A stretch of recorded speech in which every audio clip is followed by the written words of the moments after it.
Ya, assalamualaikum sobat sekalian, bertemu kembali dengan TMC Vlog. Jika di vlog kemarin kita udah sedikit ngebahas review mengenai race MotoGP Assen Belanda 2022. Kali ini kita akan fokus ya bicarain mengenai crash yang terjadi pada pemimpin championship sementara ya sampai setengah awal musim 2022 MotoGP, yaitu Fabio Quartararo. Pada dasarnya Fabio Quartararo tuh crash 2 kali di race di Assen gitu. Yang pertama adalah di tikungan kelima ketika dia sebenarnya sih crashnya nggak gitu kencang gitu ya. Di tikungan 5 dia mencoba mengambil atau mengovertake atau menyalip Alex Espargaro dari sisi sebelah dalam. Namun Fabio Quartararo bilang dia sedikit agak telat ngambil dan ngeremnya terlalu dalam gitu ya, kalau nggak salah kayak begitu, sehingga dia touch atau menyentuh motor dari Alex Espargaro, dan ini menyebabkan Alex Espargaro pun akhirnya ke-push gitu ya, kedorong, sehingga dua-duanya masuk gravel. Namun pada saat masuk gravel, Fabio Quartararo dalam keadaan motornya tuh miring ke sebelah kiri, sementara Alex Espargaro motornya tetap hadiri dan dia tetap maju ke depan gitu ya. Dan insiden ini menyebabkan Alex Espargaro turun dari posisi kedua awalnya menjadi kayak posisi ke-15, sementara Fabio Quartararo agak sedikit lama tuh untuk ngebangunin motor, terus nyalain motor, terus balik lagi ke race, dan dia balik race di posisi 24. Nah, yang menarik adalah setelah itu Fabio Quartararo kan sempat masuk ke pit ya. Dia sedikit kayak mungkin ngecek-ngecek motornya, karena dia bilang bahwa motornya ada sedikit kayak berbeda gitu lah teman-teman sekalian. Sedikit berbeda, feel-nya sedikit berbeda. Namun krunya ya di pit box itu bilang ini ada kemungkinan hujan race-nya, karena mungkin dia melihat awan yang begitu tebal gitu ya, sehingga memungkinkan race-nya hujan. Kalau misalkan race hujan kan kemungkinan motornya ganti. Nah, inilah boleh dibilang strategi yang ingin dijalankan oleh Yamaha, oleh Fabio Quartararo saat itu. Melihat bahwa kemungkinan hujan, sehingga Fabio Quartararo pada saat itu dia lanjut lagi race. Namun malang gitu ya, ternyata akhirnya Fabio Quartararo jatuh lagi, dan jatuh yang kedua ini ngeri banget boleh dibilang. Ini ngerinya tuh modelnya tuh high side. Jadi kayak dia tuh kayak kayak hampir kayak tank slapper, dia tuh kelempar begitu loh Fabio Quartararo-nya. Dan ini tuh kalau saya sih ngelihatnya sih mirip-mirip seperti kejadian Dani Pedrosa ya, kalau ngelihat dari crashnya Fabio Quartararo kemarin di Assen 2022 itu seperti Dani Pedrosa 2014. Ketika awalnya kalau nggak salah dulu tuh sempat di-touch sama Marc Marquez ya, bagian sisi sebelah kanan belakang dari swing armnya gitu ya, sementara dan lanjut lagi, dan setelah itu digas mental Dani Pedrosa jatuh gitu ya, dan ternyata adalah itu tuh traction control gitu loh teman-teman sekalian. Jadi pada saat Marc Marquez 2014 itu touch bagian belakangnya, itu speed sensor di bagian ujung belakang atas tuh ada speed sensor, biasanya tempatnya di situ tuh dari RC213V Dani Pedrosa itu rusak, sehingga speed sensor adalah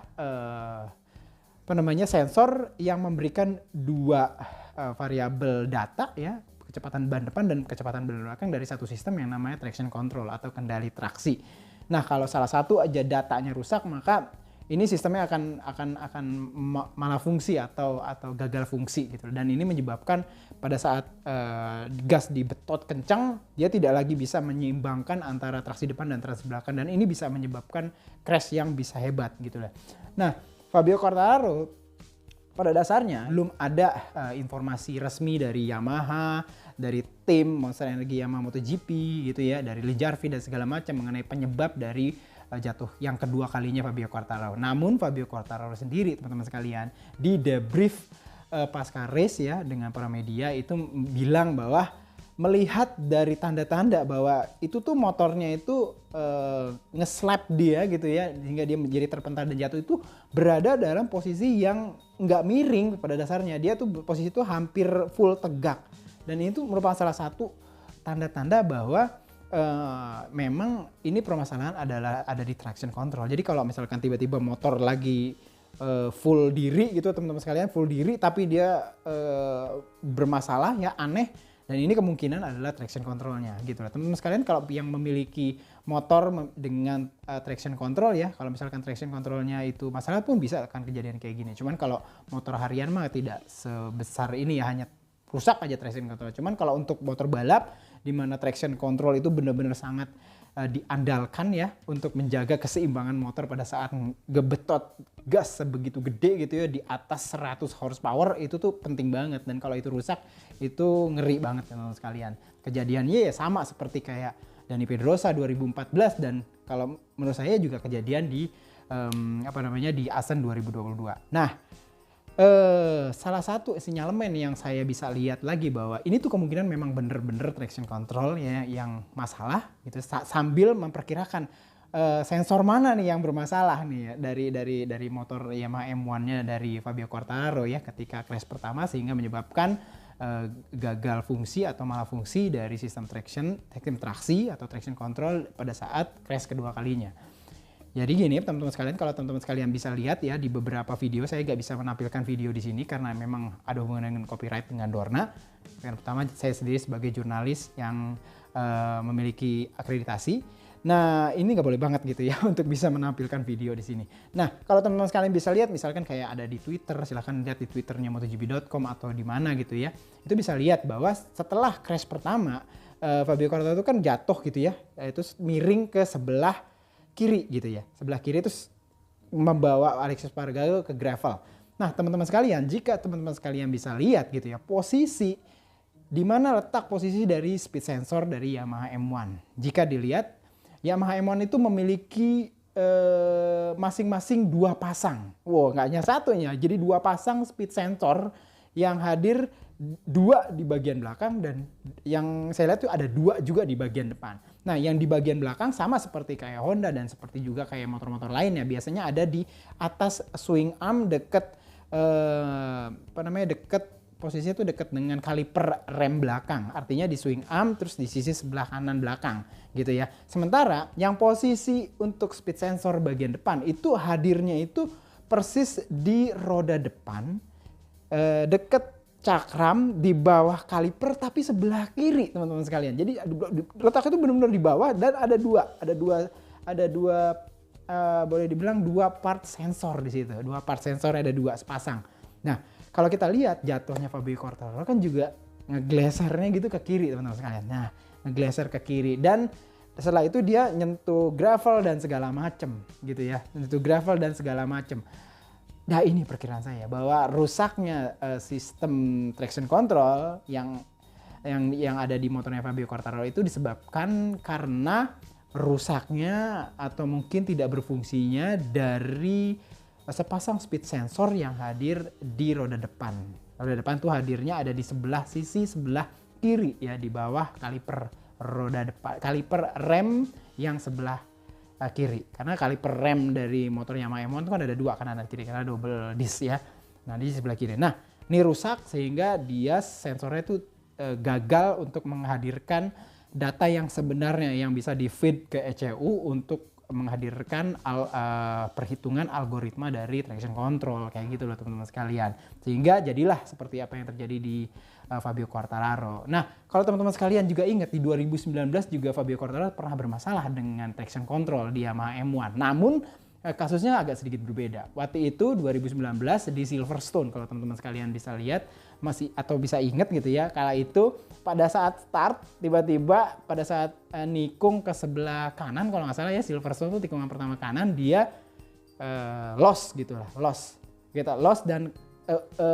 dan parahnya pada saat itu juga membawa Andrea Dovizioso. Jadi Andrea Dovizioso yang waktu itu masih di Ducati Factory itu ikutan ke bawah tuh. Jadi ikutan ke sapu keluar ke sebelah kiri dari track. Ini juga disebabkan oleh traction control. Cuman kasusnya beda. Pada saat itu waktu itu Nugi ya sempat salah satu penulis di TMC Blog itu sempat menganalisa bahwa itu karena Yamaha M1 sedang dalam mode launch control. Launch control di awal ya, waktu itu belum ada ride height device atau juga whole shot device ya untuk Yamaha M1, sehingga jadi benar-benar motor biasa gitu ya. Terus tapi pada saat launch control diaktifkan itu traction controlnya itu 0 atau minim banget, sehingga pada saat launch control awal itu boleh dibilang kalau Nugi waktu itu menganalisa bahwa traction controlnya 0 sehingga pada saat yang buruk dia tuh traksinya nggak bisa bagus. Ya, kendali traksinya tidak bisa bagus dan bisa menghasilkan kejadian seperti Fabio Quartararo di tahun 2019. Dan ini kasusnya berbeda. Kalau kasus yang terjadi di 2022 itu mirip seperti yang terjadi di Dani Pedrosa 2014 ketika dia insiden dengan Marc Marquez pada saat itu. Cuman rusaknya beda. Kalau Dani Pedrosa rusaknya diperkirakan adalah sensor yang di bagian belakang kanan, sementara Fabio Quartararo berada di bagian ban atau roda depan di sebelah yang ditaruh ya, sensornya itu ada di sebelah kiri.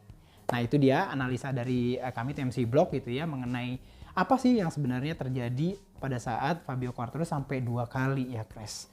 Yang pertama adalah agak sedikit disesalkan, kalau saya sendiri agak sedikit disesalkan kenapa Yamaha Factory itu tidak terlalu aware ya bahwa ketika Fabio Quartararo masuk ke pit gitu ya, dia bilang bahwa motornya ada yang aneh nih rasanya nih, dan kemungkinan pada saat itu saya merasa Fabio Quartararo sudah melihat bahwa ini TC-nya atau traction controlnya nggak bekerja. Cuman karena para kru pit waktu itu bilang bahwa ini udah mau hujan gitu ya, kalau mau hujan gini kemungkinan nanti semua pembalap akan balik lagi ke track dan ganti motor. Karena mereka tidak memiliki kayak live telemetry gitu. Jadi mereka benar-benar nggak bisa tahu sebenarnya apa yang terjadi di motor gitu ya. MotoGP tidak menghadirkan live telemetry. Mereka hanya dapat dari informasi dari pembalap dan mereka pikir wah ini kayaknya permasalahannya tidak seserius itu.